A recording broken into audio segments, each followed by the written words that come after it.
রাসূল করিম সাল্লাল্লাহু আলাইহি ওয়াসাল্লামের আহলে বাইত বা নবী পরিবার, তার বংশধর, তাদের ব্যাপারে একজন মুসলিম হিসাবে আমার অবস্থান কি হবে, আমার ধারণা কি হবে?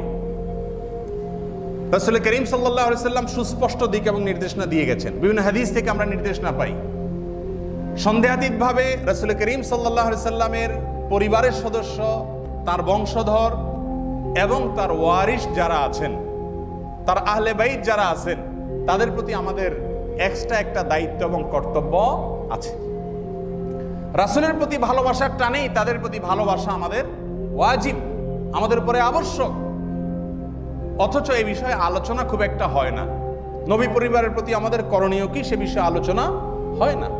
একদিকে আমরা দেখি কিছু মানুষ নবী পরিবারের কিছু সদস্যকে নাউজুবিল্লাহ আল্লাহর স্থানে স্থান দিয়ে দেয়। আবার অপরদিকে খারেজি সম্প্রদায়ের লোকেরা নবী পরিবারের লোকদেরকে বিষোদ্গার করে। আর এর মাঝামাঝি আহলুস সুন্নাহ ওয়াল জামাআতের অনুসারী, অর্থাৎ যারা রাসূল আকরাম সাল্লাল্লাহু আলাইহি ওয়াসাল্লামের সুন্নাত এবং তার সাহাবায়ে কেরামের অনুকরণ করেন, তারা এই দুইটার মধ্যে সমন্বয় করেন। তারা একদিকে রাসূল আকরাম সাল্লাল্লাহু আলাইহি ওয়াসাল্লামের সাহাবীদেরকে, প্রিয় শিষ্যদেরকে, তার প্রিয় ছাত্রদেরকে মনে প্রাণে ভালোবাসেন, তাদের ব্যাপারে কোনো বিষোদ্গার করেন না। অন্যদিকে নবী পরিবারের সদস্যদের প্রতি তারা অগাধ ভালোবাসা এবং শ্রদ্ধা জ্ঞাপন করেন। এর নামই হলো মধ্যম পন্থা, বাড়াবাড়িও না, ছাড়াছাড়িও না। আপনি যদি নবী পরিবারের সদস্যদেরকে, কিছু সদস্যদেরকে নবীর পর্যায়ে বা নবীর চাইতে উপরে উঠান, তাহলে সেটা বাড়াবাড়ি হবে। আবার নবী পরিবারের সদস্যদের প্রতি যদি আপনার অগাধ শ্রদ্ধা না থাকে, বিশেষ ভালোবাসা না থাকে, তাহলে সেক্ষেত্রে আপনি ত্রুটি করলেন তাদের অধিকারের ব্যাপারে। যেমন আলী রাদিয়াল্লাহু তাআলা আনহুকে নিয়ে শিয়ারা অনেক বেশি বাড়াবাড়ি করে। বাড়াবাড়ি করতে করতে একটা পর্যায়ে গিয়ে তাকে আল্লাহর পর্যায়ে নিয়ে যায়। আজানের মধ্যে আলী রাদিয়াল্লাহু তাআলা আনহুর নাম যুক্ত করে, আপনারা জানেন অনেকে। আশহাদু আন্না মুহাম্মাদুর রাসূলুল্লাহ ওয়া আলিয়ুন ওয়া আশহাদু আন্না আলিয়ান ওয়ালিয়ুল্লাহ, এই অংশ যোগ করে। আশহাদু আন্না আলিয়ান ওয়ালিয়ুল্লাহ।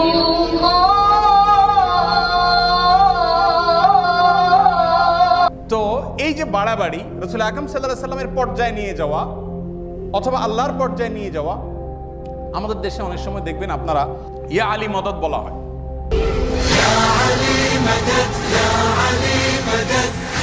আপনারা খেয়াল করছেন অনেক তাবিজে লেখা থাকে ইয়া আলী মদদ। বিভিন্ন ঘরে, দোকানে, অফিসে দেখবেন লাগানো আছে। কি লেখা আছে হয়তো আপনি জানেনও না, সুন্দর দেখে তাবিজটা কিনে ঝুলে রাখছেন, ওখানে লেখা আছে ইয়া আলী মদদ, মানে হে আলী সাহায্য করো। আলী রাদিয়াল্লাহু তাআলা সাহায্য করার কোনো ক্ষমতা রাখেন? সাহায্য করার একমাত্র মালিক কে? তাহলে আলী রাদিয়াল্লাহু তাআলা আনহুকে যদি আপনি সাহায্যকারী মনে করেন, তাহলে তো তাকে আল্লাহর স্থানে স্থান দিয়ে দিলেন, যেটা শিরক হবে কি হবে না বলেন? তাহলে একদিকে রাসূল আকরাম সাল্লাল্লাহু আলাইহি ওয়াসাল্লামের পরিবারের সদস্যদের সম্মান দিতে গিয়ে বাড়াবাড়ি হচ্ছে, আরেক দিক থেকে আমরা তাদের সম্মানের কথা একদম বেমালুম ভুলে গেছি। এই দুইটার সমন্বয় আমাদেরকে করতে হবে। আল্লাহ তাআলা আমাদেরকে তৌফিক দান করুন। প্রিয় ভাইরা আমার, আল্লাহ রাব্বুল আলামিন কোরআনে কারীমের সূরা আহজাবে ইরশাদ করেছেন, ইন্নামা ইউরিদুল্লাহু লিইউযহিবা আনকুমুর রিজসা আহলাল বাইতি ওয়া ইউতাহহিরাকুম তাতহীরা।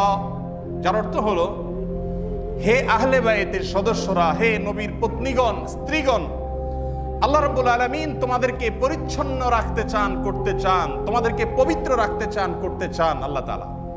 তাহলে এখানে নবী পরিবারের সদস্যদের প্রতি আল্লাহ সুবহানাহু ওয়া তাআলার বিশেষ কেয়ার, এটা প্রমাণিত হয় কি হয় না? এমনি ভাবে রাসূল আকরাম সাল্লাল্লাহু আলাইহি ওয়াসাল্লাম গাদির খুমের যে ঘটনা, ঐতিহাসিক ঘটনা, বিদায় হজ থেকে মদিনায়, হজের পরে মক্কা থেকে মদিনায় ফিরে যাওয়ার সময়, মক্কা পার হওয়ার পরেই একটি জায়গায় তিনি অবস্থান নিয়েছেন রেস্ট করার জন্য, সফরের বিরতি করেছেন, যাত্রা বিরতি। সেখানে গাদির খুম নামক জায়গায় তিনি একটা ভাষণ দিয়েছেন। সেই ভাষণের একটি অংশ ছিল এই, উযাক্কিরুকুমুল্লাহ আহলা বাইতি, উযাক্কিরুকুমুল্লাহ আহলা বাইতি, উযাক্কিরুকুমুল্লাহ আহলা বাইতি। যার অর্থ হলো, হে মুসলিমরা, আমি আমার পরিবারের সদস্যরা, আমার বংশধরদের ব্যাপারে তোমাদেরকে আল্লাহর কথা স্মরণ করিয়ে দিচ্ছি। তার মানে আল্লাহর ভয়ে আমার পরিবারের সদস্যদের প্রতি তোমাদের যে দায়িত্ব আছে সেটা পালন করবে। 3 বার বলেছেন। তাহলে হাদিস থেকে নবী পরিবারের সদস্যদের প্রতি, নবী পরিবারের লোকদের প্রতি, তার বংশধরের প্রতি, আহলে বাইতের প্রতি আমাদের একটা বিশেষ দায়িত্ব বোঝা যায় কি যায় না? তেমনি ভাবে ফাতেমা রাদিয়াল্লাহু তাআলা আনহা, রাসূল করিম সাল্লাল্লাহু আলাইহি ওয়াসাল্লামের প্রিয় কন্যা, যিনি তার একমাত্র সন্তান, যে তার মৃত্যুর পরে, তার ওয়াফাতের পরে দুনিয়াতে বেঁচে ছিলেন। অন্য কোনো সন্তান রাসূল আকরাম সাল্লাল্লাহু আলাইহি ওয়াসাল্লামের ওয়াফাতের পরে দুনিয়াতে বেঁচে ছিলেন না। ফাতেমা রাদিয়াল্লাহু তাআলা আনহা সম্পর্কে বুখারীর হাদিসে তিনি বলেছেন, ফাতেমাতু সাইয়্যিদাতু নিসাই আহলিল জান্নাহ, জান্নাতের যত মহিলারা হবেন তাদের নেতৃত্ব দিবেন ফাতেমা। তার নবী পরিবারের এই সদস্য ফাতেমা রাদিয়াল্লাহু তাআলা আনহার বিশেষ মর্যাদা বোঝা যায় কি যায় না? তেমনি ভাবে অন্য হাদিসে তিনি ইরশাদ করেছেন, ফাতেমা আমার শরীরের অংশ, ফাতেমা আমার অংশ। ফামান আগদাবাহা ফাকাদ আগদাবানি ওমান আযাহা ফাকাদ আযানি, যে ফাতেমাকে রাগান্বিত করলো সে আমাকে রাগান্বিত করলো, যে ফাতেমাকে কষ্ট দিল সে আমাকে কষ্ট দিল। নবী পরিবারের প্রতি বিশেষ দায়িত্ব বোঝা যায় কি যায় এই হাদিস থেকে। এরপরে আসুন রাসূল আকরাম সাল্লাল্লাহু আলাইহি ওয়াসাল্লামের আরেকটি হাদিস সহিহ বুখারীতে বর্ণিত হয়েছে। সেখানে তিনি আলী রাদিয়াল্লাহু তাআলা আনহুকে লক্ষ্য করে বলেছেন, আনতা মিন্নি ওয়া আনা মিনক, আলী তুমি আমার আর আমি তোমার। আলী রাদিয়াল্লাহু তাআলার প্রতি ভালোবাসা, ভক্তি, শ্রদ্ধা, বন্ধুতা, এটা যেন আমাদের থাকে, সেই নির্দেশনা রাসূল আকরাম সাল্লাল্লাহু আলাইহি ওয়াসাল্লাম আমাদেরকে দিয়েছেন। তেমনি ভাবে হযরত হাসান রাদিয়াল্লাহু তাআলা আনহু রাসূল আকরাম সাল্লাল্লাহু আলাইহি ওয়াসাল্লামের কলিজার টুকরা নাতি, তার সম্পর্কে তিনি বলেছেন, বুখারীতে বর্ণিত হয়েছে, ইন্না ইবনি হাযা সাইয়্যিদ, নিশ্চয় আমার এই সন্তানটা, সন্তান বলতে নাতি, ছেলের ঘরের সন্তান, আমার এই সন্তানটা নেতা, নেতৃত্ব দিবে। ওয়ালা আল্লাহ আন ইউসলিহা বিহি বাইনা ফিআতাইন মিনাল মুসলিমিন, মুসলমানদের দুটি দল বিবাদে লিপ্ত হবে। আশা করি আমি যে আমার এই নাতিকে দিয়ে সেই বিবাদ মীমাংসা করবেন আল্লাহ তাআলা, নেতৃত্ব দিবে সে। পরবর্তীতে সেটা ঘটেছে। যাই হোক, তাহলে এখান থেকেও নবী পরিবারের বিশেষ ফজিলত বোঝা যায় কি যায় না? আবু বকর রাদিয়াল্লাহু তাআলা আনহু তিনি একবার আলী রাদিয়াল্লাহু তাআলা আনহু সম্পর্কে বলেছেন, ওয়াল্লাযী নাফসি বিয়াদিহি, ওই সত্তার শপথ করে বলছি যার হাতে আমার জীবন, রাসূলের পরিবারের সদস্যদের সাথে আন্তরিকতা, ভালোবাসা, শ্রদ্ধা দেখানো, তাদের সাথে সম্পর্ক রক্ষা করা আমার কাছে আমার নিজের রক্ত সম্পর্কীয় বা আমার পরিবারের সদস্যদের সঙ্গে সম্পর্ক রক্ষা করার চাইতে বেশি গুরুত্বপূর্ণ। এভাবে ওমর রাদিয়াল্লাহু তাআলা আনহুকেও একই আচরণ করার কথা আমরা বিভিন্ন হাদিস থেকে জানতে পাই। এবং রাসূল করিম সাল্লাল্লাহু আলাইহি ওয়াসাল্লাম আরো বলেছেন হাসান রাদিয়াল্লাহু তাআলা সম্পর্কে, আল্লাহুম্মা ইন্নী উহিব্বুহু ফাআহিব্বা মান ইউহিব্বু, আল্লাহ আমি হাসানকে ভালোবাসি, অতএব তাকে যে ভালোবাসে আপনিও তাকে ভালোবাসুন।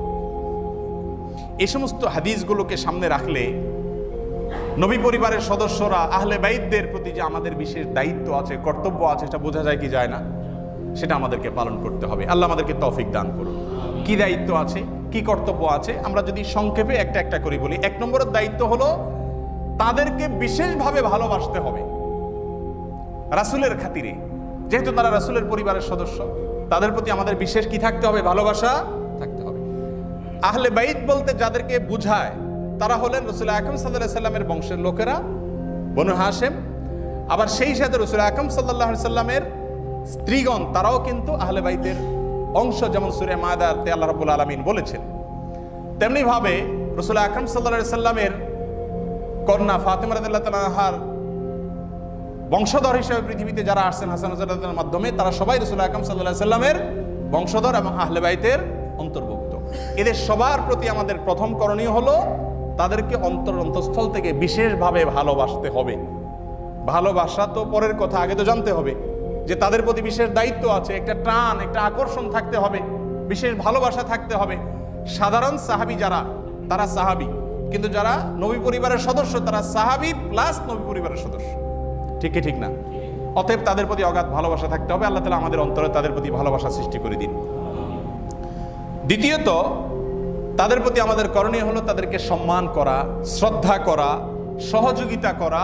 যদি আমাদের কোনো সুযোগ তৈরি হয়, কোনোভাবে যদি নবী পরিবারের সদস্যদেরকে, আহলে বাইতকে যদি আমরা সম্মান শ্রদ্ধা দেখানোর সহযোগিতা করার কোনো স্কোপ থাকে সেটা আমাদের জন্য ওয়াজিব হয়ে যাবে, আবশ্যক হয়ে যাবে। তৃতীয়ত, তাদেরকে জাকাত না দেওয়া, জাকাত দেওয়া যাবে না। নবীর বংশের লোকদের জন্য জাকাত আল্লাহ তাআলা হারাম করে দিয়েছেন। কেন হারাম করে দিয়েছেন? তাদের সম্মানার্থে, যে তারা জাকাতের পাত্র নয়। 4 নম্বর করণীয় হলো তাদের প্রতি দুরূদ প্রেরণ করা, তাদের জন্য দোয়া করা। আমরা নামাজের মধ্যে শেষ বৈঠকে দুরূদ পড়ি, আল্লাহুম্মা সাল্লি আলা মুহাম্মদ ওয়া আলা আলি মুহাম্মদ। মানে কি? আল্লাহ মুহাম্মদ সাল্লাল্লাহু আলাইহি ওয়াসাল্লামের প্রতি আপনি রহমত বর্ষণ করুন এবং তার পরিবারের সদস্য যারা তাদের প্রতিও রহমত। এই যে বিশেষভাবে তার পরিবারের সদস্যদের প্রতি দোয়া করা, দুরূদ মানে দোয়া, এটা আমাদের কর্তব্যের অংশ, আল্লাহ তাআলা নামাজের অংশ করে দিয়েছেন। অতএব এই কাজটাও আমাদেরকে পালন করতে হবে। আল্লাহ তাআলা নবী পরিবারের সদস্যদের প্রতি আমাদের দায়িত্বগুলো আমাদেরকে পালন করার তৌফিক দান করুন। একটা সমস্যার জায়গা হলো যে আমাদের দেশে মনে করা হয় যারা সাইয়েদ বংশের এরা সব নবীর বংশের। কোন কোন মানুষের এরকম ধারণা আছে না নেই? সাইয়েদ বংশ মানে কি? নবীর বংশ। এখন আমাদের দেশে সৌদি আরবের থেকে এত দূরে আমরা অবস্থান করতেছি, মক্কা মদিনা থেকে এত দূরে, এই দেশে এত সাইয়েদ কোত্থেকে আসলো? এখানে সাইয়েদ বংশের অনেক লোক আছে জাকাত খায়। সাইয়েদ বংশের লোক তো জাকাত খাওয়ার কথা না, মানে রাসূলুল্লাহ সাল্লাল্লাহু আলাইহি ওয়াসাল্লাম বংশের লোক তো জাকাত খাওয়ার কথা না। বংশের নাম লাগাইছেন সাইয়েদ কিন্তু খাইলেন জাকাত, তাহলে এটা প্রকৃতপক্ষে কখনো রাসূলুল্লাহ সাল্লাল্লাহু আলাইহি ওয়াসাল্লামের বংশধর হতে পারে না। তাছাড়া যেহেতু নবী পরিবারের সদস্যদের বিশেষ কিছু ফজিলত আছে, এজন্য ভুয়া নবী পরিবারের সদস্যের দাবিদারের সংখ্যাও কম না।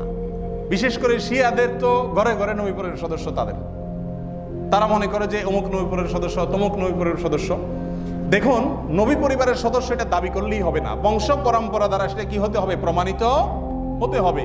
অনেক লোক আছে সাইয়েদ বংশের বা নিজেকে নবী পরিবারের সদস্য দাবি করে পাক ভারত মহাদেশে, এই সাবকন্টিনেন্টে, কিন্তু তাকে যদি জিজ্ঞাসা করেন যে তোমার বংশধারাটা রাসূলের সাথে কিভাবে মিলে বলো দেখি, তো 2-3 সিঁড়ি বলার পরে, বাপদাদার নাম বলার পরে আর নামই বলতে পারবে, কিন্তু সে দাবিতে কি? রাসূল আকরাম সাল্লাল্লাহু আলাইহি সাল্লামের বংশধর। অতএব এই ভুয়া নবী পরিবারের সদস্যদের প্রতি আমাদের কোনো দায়িত্ব নেই। যারা সত্যিকার অর্থে রাসূল আকরাম সাল্লাল্লাহু আলাইহি সাল্লামের আহলে বাইতের সদস্য, তাদের প্রতি ভালোবাসা দেখানো, সম্মান প্রদর্শন করা, তাদেরকে সহযোগিতা করা এবং আল্লাহ রাব্বুল আলামিন তাদেরকে যে বিশেষ মর্যাদা দিয়েছেন সেটাকে স্বীকার করে নেওয়া, এগুলো সবগুলো আমাদের দায়িত্বের অংশ। তাদের জন্য দোয়া করতে হবে। আল্লাহ রাব্বুল আলামিন আমাদের সবাইকে সেই তৌফিক দান করুন।